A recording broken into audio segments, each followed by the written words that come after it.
Welcome everybody to episode 9 of the Timely Pursuits channel. I'm Azad. And I'm Kevin. And we're here to deliver this casual and informative, opinionated and superfluous show where we talk about horological happenings and our watch collecting lives. How are you, Kevin? I'm very well. It's nice and bright at the moment. Yeah, things are great. How's things with you, Azad? Pretty good, thank you. Yeah, the sun's finally shining at long last. We're starting to finally enjoy going outside again.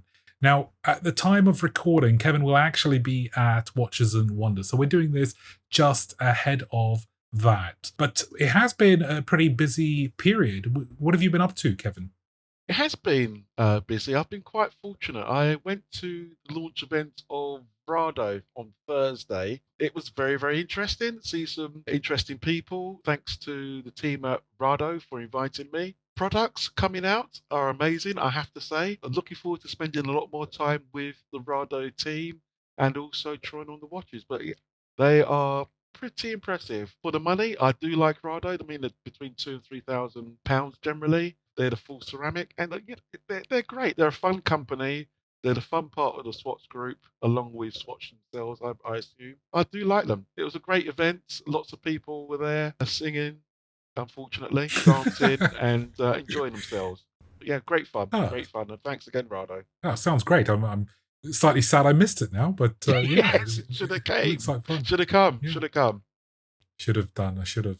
Well, I mean, this last week I also attended an event. It was fantastic to see Pietro back in action at the limited edition. He held one of his regular gatherings with his customers and group of collectors that typically attend. And what was very special about this one was that he had managed to finally get Armand Billard over. He is the creator and founder of Sartory Billard, famous for custom watches that he's been doing for quite some time, although recently he's been releasing more stock products to order for most of their customers. So not only were we able to meet Armand and have a chat with him, but also, of course, get to have a play and feel of some of the latest watches, which I'll put on the screen as you're listening to this. Some of the highlights were the latest models that include a part ruby in the dial and also tantalum in the dial as well. He also does some amazing work with silicon. And one of the things that I got to see, which was a fantastic material, and I believe this was sent over to him from one of his customers in the US, but it was an 8-bit old Macintosh processor, which he had cut into a dial and then used for a dial as well. Now, I should say I am a big fan of Sartory Billard. I had ordered an S4 quite some time ago, and it was really nice to be able to reunite this custom piece, this piece unique that he made for me with the watchmaker himself. So we had a really good time catching up over that. Really fun event, quite a lot of Red Bar, London and Southeast people also in attendance. And very excited to see what Armand and Sartory Billard produce going forward into the future. Excellent. A shame I missed that one. So, Kevin, what have you got on your wrist for this episode? Well, today I've just taken it off. I'm wearing a Seiko Diver. It's a special edition with the graduated dial, blue, black. Absolutely stunning on a rubber strap, which I find very, very comfortable. I wear this quite a lot during the summer. It's one of my go-tos, and yeah, it's nice. I like it a lot. What are you wearing today? So I'm wearing the HORAGE Lensman 2. This is the K2 micro rotor movement with the GMT functionality. This was done to partly celebrate photography in general and was done in collaboration with now the late Brian Griffin, who was a very famous photographer, did a lot of work with movies and actors, but also in particular photography for album covers. It was great to meet him at the launch and after that as well with HORAGE at the time, and sadly since then he has passed away. So I'm wearing this and enjoying it very much. Moving on to new releases and news this week, what's caught your eye in the watch world? So HORAGE, the independent Swiss manufacturer of movements and watches, have just made quite a big announcement and a fantastic leap forward in the technology of watchmaking. They've been working very hard to bring silicon movements to the masses for quite some time, fighting some of the bigger corporations in Switzerland to finally free up the technology for, I should say, legal use, unfettered use in general. And so they've finally been able to announce the K3 movement, the latest iteration in their development, which not only includes the silicon hairspring, but also a silicon escapement, or most of the parts of a silicon escapement as well. Fantastic news for everyday collectors. And what they've done is they've essentially announced the creation of the movement, but also a few days later announced the pre-orders for a new watch, which will include said movements. Now, they have for a little while been creeping up in terms of price for their watches, but now they're introducing something that's a little bit more affordable. So the DECAFLUX is the latest watch. This is coming in with a 316L stainless steel case and bracelet with a fantastic micro adjust, which offers, I think, 10 millimeters of adjustment. In terms of the dimensions, 40 millimeters by 46 lug to lug, height of just under 10 millimeters, and a lug width of 22 millimeters. 100 meters of water resistance, and the movement enjoys a 4-day power reserve. And as I mentioned, it comes with all the silicon goodies that will keep the watch from being magnetized. And of course, that's the big benefit of that technology.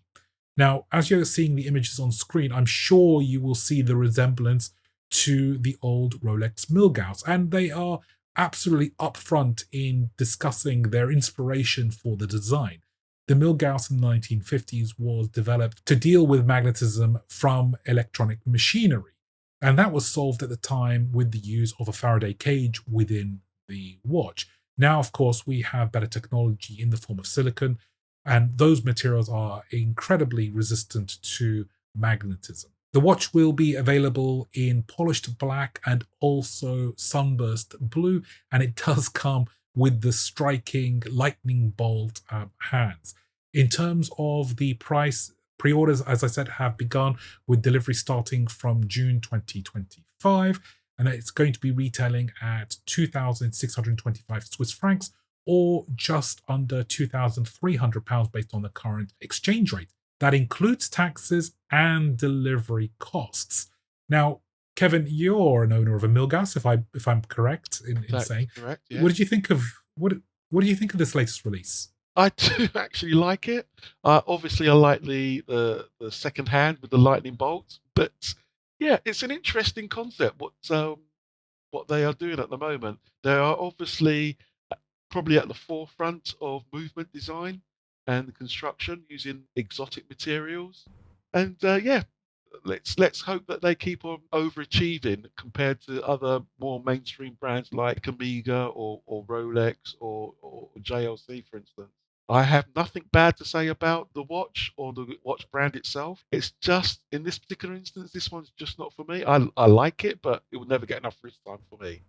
I think for me, I would ideally like to see something a little bit more original in terms of the design. I think that's one of the things that stands out for me in terms of the watches from HORAGE as I've got currently on my wrist. Mm-hmm. So a little bit disappointed with the design, but the technology is super impressive. And I think what I'm looking forward to next is potentially a micro rotor being introduced to the movement, and maybe additional complications also being introduced as well, which I know they're more than capable of doing. So I'm looking forward to where this technology takes the brand and what it does for the market. And, going back to the price, I think it's incredibly competitive for the technology going in. Yeah, totally agree. Please, guys, let us know your thoughts on the new watches that have been released. Make your comments down below. So, Kevin, Fears have been at it again. Yet another interesting looking release. What can you tell us about this one? Yes, so Fears have just dropped a new core collection called the Arnos, the Fears Arnos. Oh, no, at least it's not a French name this time. That's true. Fortunately, I'll butcher that name if it was French. But yes, it's a rectangular design watch which has got a hobnail designed perimeter, and the actual dial with the hands and the numerals, remember numerals are centered in the middle, quite small. It's absolutely beautiful, I have to say. I love that a lot. The dial itself is made in Germany, and the size of it's going to be small, unfortunately for me. But I love it. I love most things from Fears. But yeah, talking about a 30 millimeter case. No, it's a 40 millimeter case, lug to lug, 20 millimeter lugs, and they call the dial a pewter, which is quite nice. I like it. It certainly looks like it pops. But I'd love to see this in the metal, 100%. I'll certainly consider it. I do love their rectangular watches. They did do a re-release a couple of years ago called the Archival, but in that instance they used a vintage rectangular movement. In this one, it's a Salita SW1000, which is obviously a round movement in a rectangular case. But very interesting. It's going to be made in small batches. I like it. I like it a lot. I really, really do. It's definitely unique. You won't see this everywhere. It's just different, and that's what I love about Fears. They go back into their history, bring out a classic, and reinterpret it, and it just looks stunning. Hats off to you, Nicholas. Amazing, absolutely amazing. What are your thoughts? I really like it. And what I've noticed in recent months is there's been a whole spate of rectangular watches being released and doing really well at the same time. So I think it's nice to see that something different is coming out. In an ideal world, it wouldn't have been a rounded movement because one thing that we don't have, of course, is an exhibition case back on this one. It's just a Hmm. solid case back. That's fine. It does the job. It's a solid movement as far as we're aware. I think I'm with you. The size might turn out to be a little bit small. My concern is the Yeah, legibility is going to be a little bit difficult, especially with the sort of rounded dial that they've introduced on top of the rectangular backdrop. But it's one of those that until you've kind of put it on wrist, it's going to be very hard to tell how it behaves in terms of legibility and wear. But yeah, it looks fantastic, and I'm almost convinced there's going to be multiple colors of these coming out in the future. yes, certainly I agree. This is the first release of a new family, so I would accept that there will be, you know, new colours coming out, maybe some funky ones, orange or yellow, but I'm sure it's going to be more muted. To be perfectly honest, black is the obvious one. But yeah, at £4,350, including VAT, it's an interesting price point. There are a lot of watches you can get at that price point, but certainly this is up there when it comes to uniqueness, 100%. So, Azan, is there anything else that you've seen this week which has caught your eye? Well, yet another independent Swiss manufacturer, I think, has made another leap forward in terms of technology and production. This time we're talking about FORMEX. They have been producing fantastic releases for quite some time now. And what we've seen in the latest set is the first ever introduction of a ceramic watch with a ceramic bracelet that has a micro adjust. That's the headline, but the watch itself is also very interesting. The Essence Ceramica is based on the very popular Essence watch from Formex. They've decided to go with the 41 millimeter case, and I believe there's been quite a lot of difficulty in getting it right, but there is a lot of confidence now that the tolerances are there and the manufacturing process is finally sorted. What's new here is that they've not only introduced the microadjust on the bracelet, the ceramic case as well, as we've just discussed, but also the skeletonization on the dial, which is also a first for them. Now, the owner and founder has discussed in the release how difficult it was to get the right balance between the skeletonization and also the general visibility and readability of the watch, getting that balance spot on. I think they've done a reasonably good job here. I'll be totally honest, I'm not a massive fan of skeletonized watches, especially when there isn't a lot of decoration of the movement. This is a, well, skeletonized Salita SW200 movement with, yeah, good movement in general. but I'm not sure it's worth skeletonizing this particular one. But I can understand why they've done it. It's a big celebration of this release, especially because of the work done with the ceramics. In terms of specifications, 41 millimeter diameter, height of 11.2 millimeters, 46.4 millimeters lug to lug, and a lug width of 22 millimeters. The case weighs just 56 grams. This is one of the fantastic features, of course, of ceramic in its use. Totally scratch resistant. The downside, of course, is that it is a little bit more brittle. So typically what watchmakers have to do is make the case slightly thicker in order to ensure that there's enough stability there in the material. In terms of the price, this is coming in at £3,750, and that's available in 3 different colorways in terms of the dial layout, and an additional £100 for the COSC certified version of this. Kevin, what are your thoughts on this release? It's an interesting piece. I mean, they've released it to celebrate 25 years in industry, which I'm surprised they've been going for that long.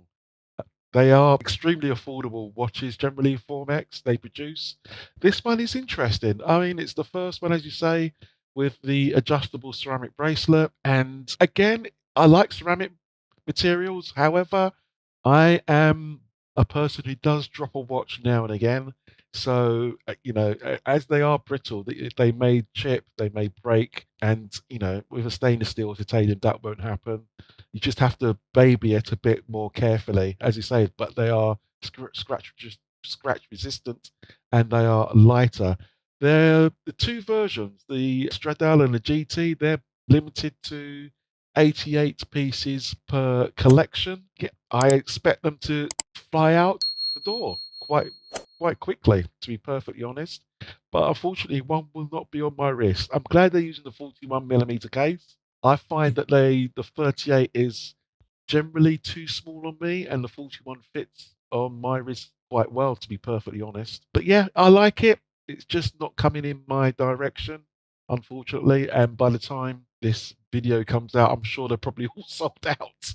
Now, Kevin, do you or have you ever owned any ceramic watches? No, I have been tempted, but I've always erred on the side of caution because it's a relatively new material. I just don't know the longevity of it, so I've stayed away from it. And I've seen pictures of, ceramic watches being chipped, just broken in pieces because somebody's dropped it. So that's why I'm a bit of a butterfingers, and I've stayed away from ceramic. So yeah, that's why I wouldn't buy any ceramic watch. However, I do like the material, and I do understand the plus having a ceramic watch. I mean, personally, I've owned in the past the Omega Speedmaster Grey Side of the Moon, which in the end I decided to get rid of just because it was just too thick. It just didn't wear very comfortably with the leather strap with that one. But I've also got the Apollo 11, the first generation one. And because that's a manually wind movement, it doesn't have a date function. It's a lot slimmer as a watch, very wearable, super comfortable as well. And the finishing on the ceramic case is amazing on that watch in the way that they've managed to introduce enough texture to make it look brushed in the same way as you have with steel. I think that's the difficulty with ceramic is if you only apply a polished finish, it can look a bit plasticky. And that's not really a look that most people want to go for. So some kind of brushed finish or different finishes really help with these. I will also say that the scratch resistance is absolutely there. I've owned that watch for years. I've worn it quite a lot. Never knocked it, so it hasn't chipped or broken or anything. But it's absolutely free of any scratches. So if I was to give it to you, you could easily assume it's a brand new watch, which I think makes if that's something that bothers you, if scratches bother you, then I would recommend as a ceramic watch. Thank you for watching episode 9 of the Timely Pursuits channel. If you've enjoyed the episode, please hit the like button. Also, hit the subscribe button and the bell icon to be notified of future episodes.